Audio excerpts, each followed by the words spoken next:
Hey everybody, just an update on how we're doing with the sound treatment on Closet D here in the studio. As you can see, we've been applying this acoustically absorbent foam, open cell foam.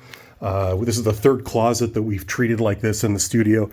Progress is slow, but we've made some progress since the last video. We've done the door for what that's worth. Well, nearly anyway. There's a little fit and finish type stuff. And there's going to be a piece that covers this and contains the doorknob, so there's no exposed or hard surfaces on the inside. Yeah, and a reminder, this is a guitar closet, so there's not going to be a person in there. It's not like a vocal booth or anything. One setback that we had was, you see these 4-inch by 4-inch corner blocks. We've had to cut up a few of those things right there.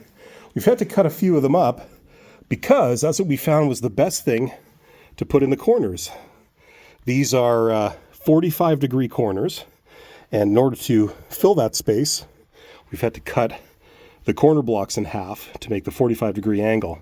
Now, just a tip, if you are attempting to do sound treatment yourself for a project of your own, our tool of choice for cutting the foam is, of all things, a turkey cutter. You know, the motorized knife that has two reciprocating blades that have serrated edges that are right next to each other and that move in 180 degrees out of phase, so they go in opposite motion. Best tool, but the problem is that the knife jiggles around quite a bit. So in order to get a cleaner cut, what we found is that you have to go relatively quickly through it. It's kind of counterintuitive. Instead of going super slow, if you go slow, because the knife jiggles everything around, it tends to make a very jagged, bad cut. You tend to get a much smoother, more usable cut if you go a little bit faster. So that's a tip for you.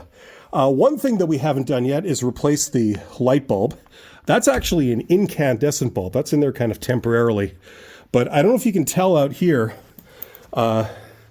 those fluorescent tubes are roughly 4,000 Kelvin. That's the white balance of the light.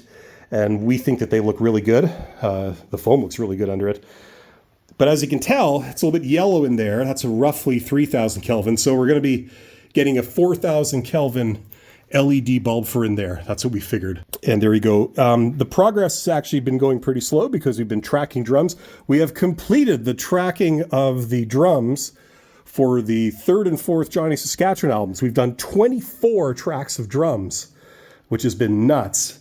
But it's all done now, and I'm going to be releasing some samples of that in the coming weeks, if anyone is interested. Other than that, we'll keep you posted on how this project is developing and when it's done. And we'll see you on the next video. Take care of yourselves.